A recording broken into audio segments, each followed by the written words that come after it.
Hello and welcome from a very hot Dubai. We're coming to you live a day ahead of that big India-Pakistan encounter, should I say 2.0, because we've already seen one edition of that match happen in this tournament. India came out victorious, but we are going to be in for another treat as India and Pakistan take on each other for the second time in this tournament. This game coming your way on Sunday, and before that there have been injury concerns from both sides. Shahnawaz Dahani of the Pakistan team, the fast bowler who hit a few lusty blows versus India, has been ruled out of the game because of a side strain. Then on the other hand, you had the news of Ravindra Jadeja being ruled out of the entire tournament. In the next half an hour or so, I'll be joined by two cricket analysts in Sunny Gavaskar as well as Harbhajan Singh, who will be joining me live here in Dubai. Alright, Sunny Gavaskar joins us live on this special program. Sunny bhai, we heard it from Mohammad Rizwan. He had a very interesting take on this. He said, you know, we're treating it as a three-match series between India and Pakistan. But for that, of course, both teams will have to make it to the final. But what a treat for the fans. You're getting to see India-Pakistan at least the second time. Who knows, maybe the third time in the finals. Yeah, well, whoever devised this has done a very, very smart thing, because this way, look, the big box office is India v Pakistan. We all know that. And therefore, it was important that if you are going to have a two-week tournament, or a little over the 2 weeks, then you want to use those Sundays, the 3 Sundays, to have India and Pakistan playing. So at least for 2 Sundays now, we've got India v Pakistan happening. And maybe for the next Sunday, which will be the finals, it'll be an India-Pakistan encounter as well. Sahiba, also the Pakistan team, it was a close game when the two teams played last Sunday. This time around, you think Pakistan getting into the groove, the way they dominated against that Hong Kong team, which actually lost by 40 runs to India, but when it came to the Pakistan game, it was a one-sided encounter. So now you think it's a mouth-watering contest between India and Pakistan. Pakistan also peaking at the right time now? Well, I think it was just the kind of bounce back that a team needs after losing the first game. The margin of the win is such that it will have given the Pakistani team loads of confidence, particularly as far as the bowling is concerned. Look, when you lose somebody like Shaheen Afridi, you are going to feel just a little bit less than your best. But the way the bowlers have done against Hong Kong and against a team where India's bowlers were mauled, particularly in the final overs, that will give them a lot of confidence. Okay, Sunny Gavaskar still with us. We'll soon be joined by Harbhajan Singh as well. Meanwhile, all eyes were on Virat Kohli. 2 days before that India-Pakistan encounter, India had an optional training session. But at that training session, you had all the big guns turn up, and Virat Kohli was one of them. And he was, seen practicing with a mask that is a high-altitude mask. Why was he wearing that? This report tells you more.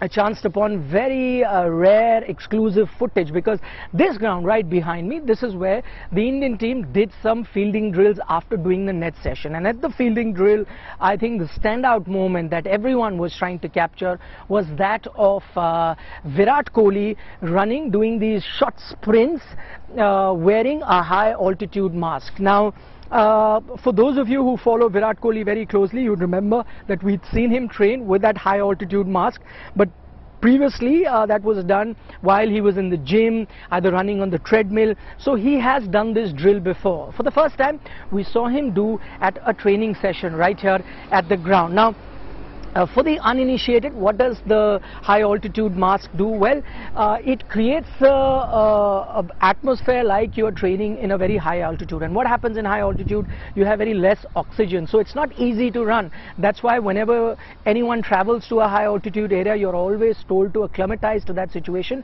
because your body is not used to the thin air, the very thin oxygen that is available there, and your lungs aren't used to it, so you're asked not to do any strenuous work. But this is artificially created, the high altitude area, by wearing that high altitude mask.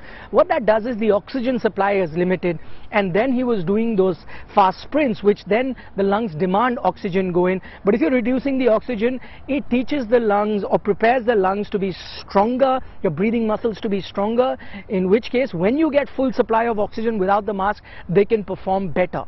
We've seen these kind of drills being adopted by a lot of middle distance runners before that. We've seen top level athletes in other international sports sports do it. Famously in tennis also we've seen a few top tennis stars do it. So this is a common thing. Top sportsmen do it. Virat, up until now we had seen him do it in the gym. Today he was doing it in the practice session. So that's one visual that really stands out. Other than that was that of Yuzi Chahal. He was also doing a very interesting drill, and I say interesting because if you remember, during the game versus Pakistan, a very crucial cotton bowl chance was missed by Yuzi Chahal. So today, what was he doing? He was bowling the delivery, and no sooner did he let the ball go out of his hand, the fielding coach would hit a ball towards him so that he could catch. So maybe that is a way of getting his reflexes better. So as soon as he throws the ball, there's another ball that is thrown at him so that he can catch by the fielding coach. So it improves your reflexes, gets you better right after leaving that delivery, that you're ready to take a catch. So that was another interesting drill that Ravindra Jadeja was doing in the fielding session. So that's how the Indian team is gearing up for what promises to be a very exciting Super 4, because you'll have big games coming up one after the other, and the Indian team wants to be on top of its mark. Nikhil Naz in Dubai for India Today. We're coming to you live from Dubai. Alongside me, the man who needs no introduction, Harbhajan Singh. Bhajuba, we're just showing our viewers, Virat Kohli yesterday wearing that high altitude mask, training. We know that in terms of fitness, he is A+, right? As far as his batting is concerned, what have you made of it? We saw him get 30 odd in the first game, improved it to a half century. You think he's getting back into the groove? See, he is trying to get back into the rhythm. I mean, he batted nicely, but it was a bit too slow. But yes, he's coming from a lean patch, and of course he needs a bit of time in the middle, and more runs he'll get, he's going to get the confidence back, and those range of shots we'll get to see once he'll be playing freely. At the moment he's still, trying not to get out. When he was Virat Kohli, batting like Virat Kohli, he wasn't really afraid of getting out, and now I think that doubt is still there, that I have to be very selective by playing right sort of shots. So I think more runs we're gonna see him gonna get better. But at the moment, yes, at least we have bit of relief that he have done slightly better than what earlier was the position. Sahi bhai, a very interesting point that Harbhajan makes here, that he feels that sometime maybe he's a bit afraid of getting out. But do you reckon these 2 knocks that he's got under his belt, he can now, maybe is the time where he can start playing a little more freely, as Bhaji mentioned that he would like to see Virat play? Or do you think because it's a crunch game versus Pakistan, it may not be just free yourself from those shackles?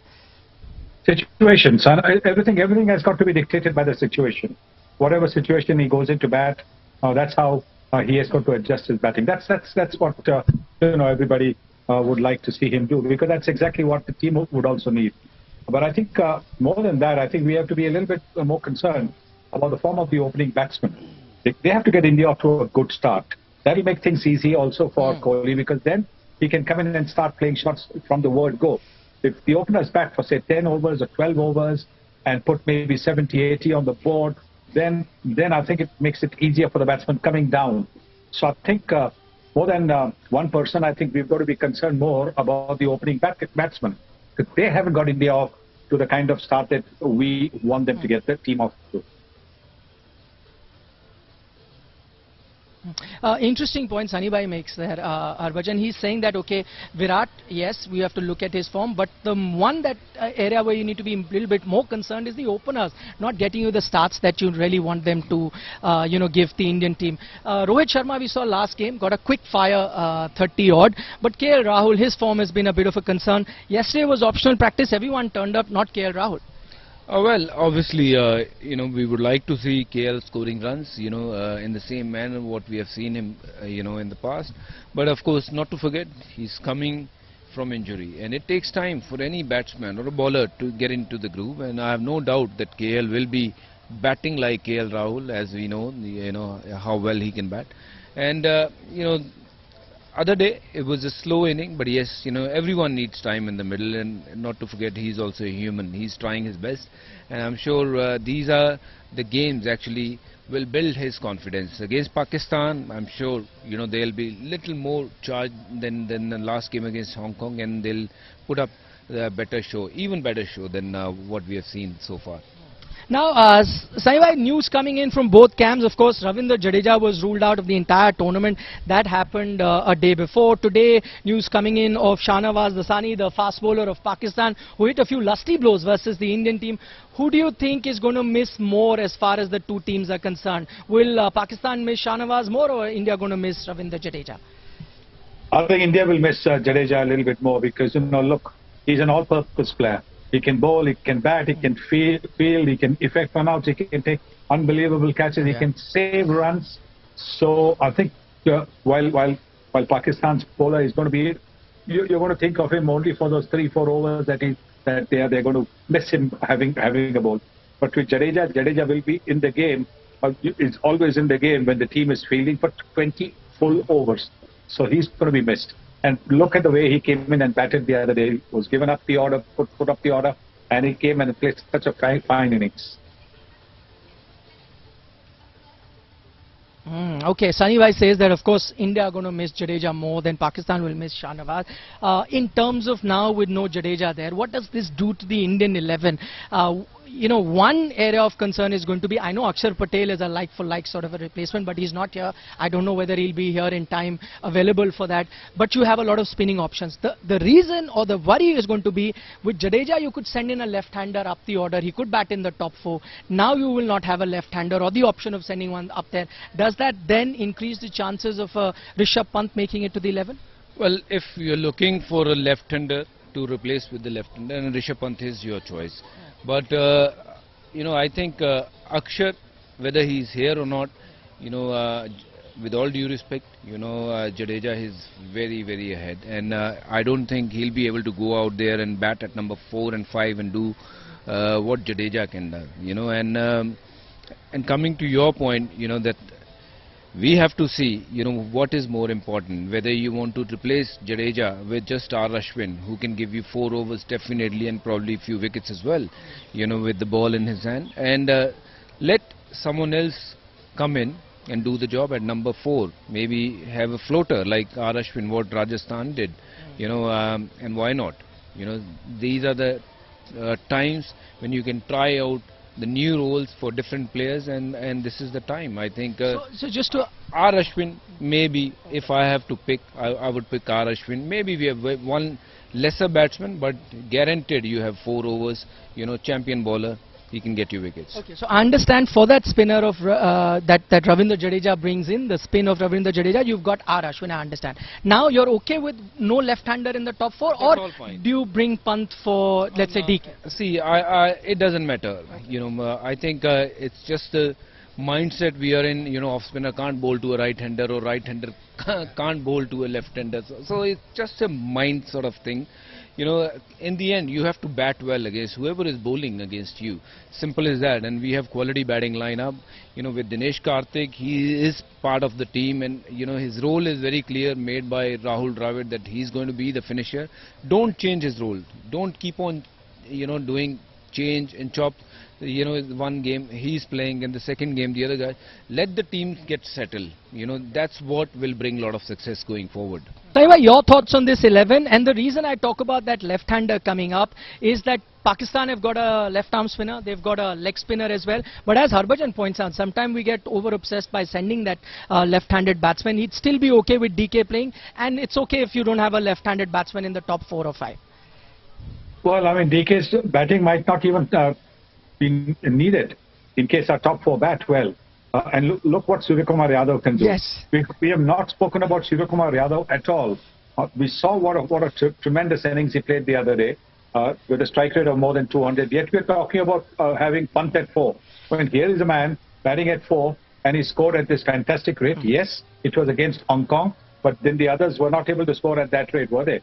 So I would think that, you give yourself an extra option of Akshar Patel if he's there. And don't forget what Akshar Patel did with the bat in the West Indies as well. Remember, he won the match for us from nowhere. When we needed about 10 or 12 runs and over, Akshar Patel won the game for India. Do not forget that. So he can be useful because there's always that 6-bowler option.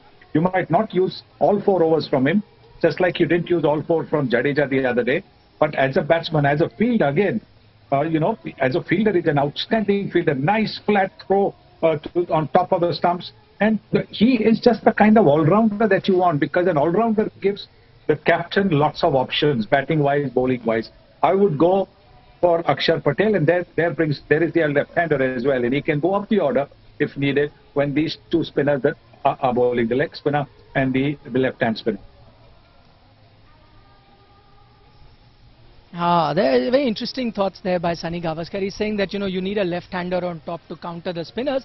We're not talking about Surya Kumar Yadav, who's a right-hander, and I think plays spin bowling the best probably. Yeah, I think Surya Kumar Yadav is there. Rohit Sharma is a class player against spin, and of course KL Rahul. Yes, we are talking about he's not in the form, but I think they are all capable enough to score runs against any sort of opponents or the spinners with the fast bowlers. So I think at international cricket you need to, understand that that's not important. If you have to have a left-arm spinner, then if they have too many left-handers, though you drop your best bowler who is a left-arm spinner. So this doesn't go. I think we have quality in Virat, KL Rahul, in Rohit Sharma and Surya Kumar Yadav. They can do the job. They can unsettle any bowler, and it's just a mindset. We have to have a left-hander. What if you don't actually have a left-hander in the team? So don't think about it. Just go with the flow and back these players, and I'm sure they're going to come good. All right. The game that India and Pakistan are going to be playing will be played in Dubai, but at the moment the stadium that is the talk of the town is the stadium in Sharjah. The game between Afghanistan and Sri Lanka that is being played today is actually making a world record. That is actually making the Sharjah Cricket Stadium the one ground to have hosted most number of international matches. One SCG, that is Sharjah Cricket Ground, going past another SCG, that is Sydney Cricket Ground, in terms of most matches played. And remember, the gap between these two teams, these two grounds, as far as when the first match was played, is about 100 years. So here's a report that I did from the Sharjah Cricket Stadium, reliving all the memories from the 80s and the 90s. Now, if you were a young cricket fan growing up in the 80s and 90s, like myself, then I don't need to tell you what is this structure right behind me. That's right, this is the Sharjah Cricket Stadium, and a venue that witnessed some very fine India versus Pakistan encounters. But do you know that this also has a connection with the Asia Cup? I'm here covering the 2022 edition of the Asia Cup. This happens to be the 15th edition of the tournament. India is the most successful team, having won 7 times, but all that started right here at this venue. The very first edition of the Asia Cup, way back in 1984, took place here. India won that, the first of the 7 titles that they will go on to win. And the very first match of that edition of the Asia Cup was between Pakistan and Sri Lanka, was played here. That was the very first international match also played at this stadium. The very next year you had the Rothmans Cup, and in that one encounter that most Indian fans would remember, India only got 120 odd batting first and then dismissed Pakistan for just 87 to win a game. And that was a standout performance that was unthinkable at the time, because the Pakistan team was very strong. India won that game, and in that game Imran Khan picked up 6 wickets. He was man of the match, but India won that low-scoring encounter. And then a year later in the Australasia Cup, 1986, you'd all remember, that's a moment that Indian fans wouldn't want to remember. The 6 by Javed Miandad of Chetan Sharma also happened on this ground.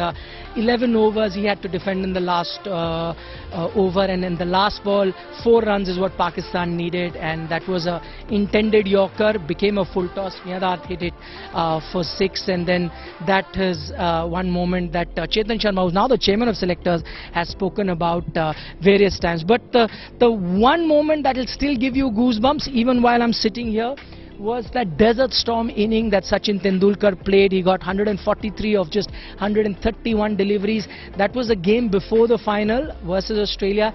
That knock helped India qualify for the finals, and then in the finals, which was on Sachin Tendulkar's birthday, 24th of April, he got another fantastic 100 and India won that tournament. But the knock before the final, Desert Storm, also happened on this ground. So many memories associated with this stadium. We started the story of the Sharjah Cricket Stadium from the very first edition of the Asia Cup, and we'll end this story with the current edition of the Asia Cup, because in this edition this ground can create a new record. Now remember, in terms of most ODIs played, this ground is number one with 244 ODIs. No other stadium even comes close to that. The one behind this is miles behind it, close to 160. So that's how much the gap is. But in the overall context, in terms of most international games played, as of today, Sharjah is at 279 while the Asia Cup is on, and the number one position is with the Sydney Cricket Ground with 280 international matches. This ground still has 2 more games to host in this Asia Cup, which will take its tally to 281, making it the ground that has hosted the most number of international games, even a step ahead of the Sydney Cricket Ground. That will be a momentous occasion for this ground. And remember, in Sydney, cricket has been happening, international cricket, from the 1880s. International cricket here started 100 years later in 1980s. That's how fast, the development here, or the amount of cricket that has been played in this historic ground called the Sharjah Cricket Stadium. This is Nikhil Nas signing off from Sharjah for India Today. So a new record for the Sharjah Cricket Ground. Saima, when we talk about the journey of Sharjah, it started from 84, the first game of Asia Cup. But many wouldn't remember, it actually started from an exhibition game that was Gavaskar 11 versus Miadad 11. That's what actually got the organizers thinking that there's a lot of interest here. Let's have international matches. So you have a teeny bit of credit that you can take for the success of Sharjah? No, I don't think I can take any credit. The credit has to be given fully to Mr. Abdul Rahman Bukhatir, Asif Iqbal and Qasim Nurani. Abdul Rahman Bukhatir was the main man who wanted cricket in Sharjah, and then Asif Iqbal and Qasim Nurani, who were his able lieutenants who organized the matches, made sure that the ground was ready, the pitches were good, and we had some exciting matches there, not just between India and Pakistan, but between India and Sri Lanka as well. And great memory, because the first ever Asia Cup was played there in 1984, and I happened to be the captain of the Indian team that went on to win. How I became the captain, the story behind that is for another time. All the drama that was there, that's for another time. But the end result, India winning, was most important. And happy to be part of that. All right, Saima, we'll catch you some other day. Narrate that story about how you got the captaincy a year before Kapil Dev had won the World Cup in '83. But that's for another day. For the moment, we're building up to that big game, India versus Pakistan. Continuous coverage will continue on India Today on that Super Sunday. So don't forget to tune in. For the moment, this is Nikhil Nas signing off. Bye-bye.